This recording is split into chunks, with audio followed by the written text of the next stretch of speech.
This Guy's Garage. Like and subscribe. Thank you very much. Thank you for the witnesses for appearing. And just Mr. Youngman and perhaps Mr. Escher, if you want to enter in this discussion as well. We do hopefully see that it will be a transition to net zero, and that perhaps will take many different forms. One of the things that I am really bullish on is clean Canadian energy. And so when we look forward, we saw the European Union recognize natural gas as a green fuel in their taxonomy, because they recognize, as I think is only factual, that natural gas will put less than half of the amount of carbon into the atmosphere than coal or some other technologies. And so and also natural gas is often necessary in an energy mix in order to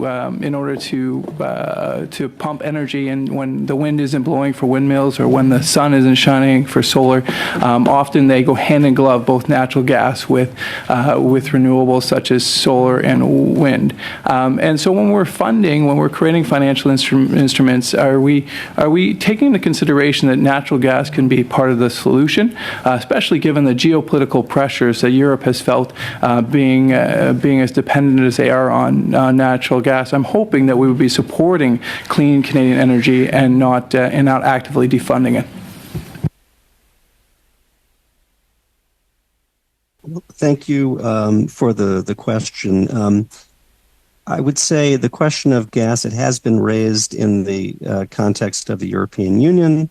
It's certainly relevant in today's geopolitical context. And the question of whether it is compatible with 1.5 degree pathways is perhaps relevant here. And what we have seen from the IEA and the IPCC is that to reach net zero by 2050, there could be no additional fossil fuel exploration. Existing and planned fossil fuel infrastructure without additional abatement would exceed 1.5 degrees if it's used to the end of its lifetime. And continuing to install unabated fossil fuel infrastructure will lead to emissions lock-in, and by unabated, that means abatement essentially means interventions that substantially reduce GHG, capturing 90% or more. So in that context, transition plans that rely on investments in new fossil fuel exploration, sale, or distribution are likely not compatible with the Paris Agreement temperature goal and could lead to lock-in. However, in the context of developing transition plans, there's the consideration of whether over the course of the lifetime of infrastructure, it can be used for greener substitutes. And so natural gas pipeline being used in the future for ammonia or green hydrogen. And so these are some considerations, for example, in the OECD guidance on transition finance, where transparency on plans in the future to help avoid emissions lock-in are important to give confidence to the finance community, which is looking to stay consistent on their side with the 1.5 degree pathway. Thank you. So Thank you very much. Sure. Thank you very much. Yeah, sorry, my time is short there. So it's clear where you stand on that. I would have some disagreement, as I think the European Union would as well, with respect to natural gas being perhaps part of the solution, not part of the problem. My other question, though, is almost the exact same question, just with respect to nuclear. Would your organizations, would your reports be in support of financing and providing financial instruments to support the growth of the nuclear industry? The topic of nuclear energy with respect to transition actually was a relatively unemphasized area.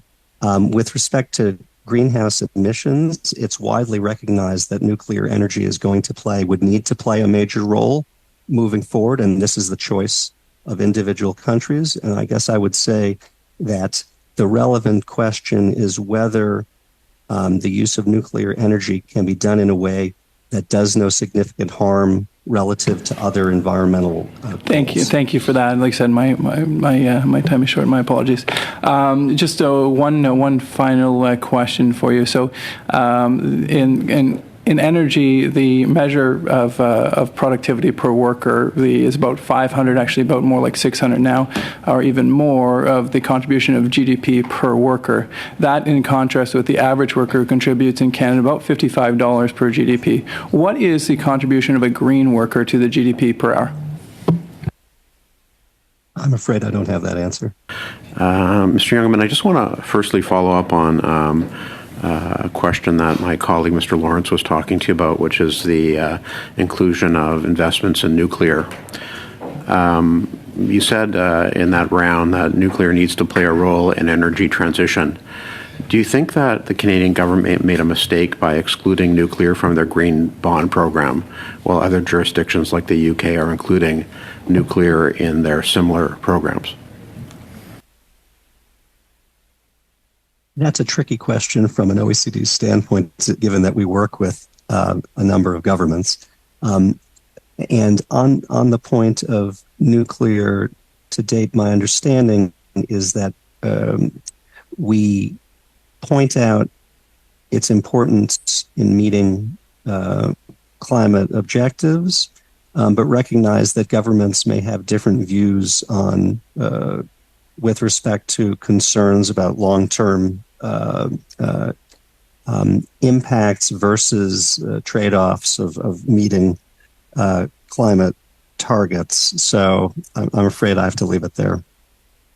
Oh, okay. Mr. Usher, just in your role as head of the Finance Initiative for the UN Environmental Program, have you conducted or are you aware of any economic impact studies about the effects of implementing green finance or sustainable finance regimes in Canada or any other countries? Sorry, just for clarifying, in terms of the economic outcomes of such policies? Economic impact. Impact, yeah.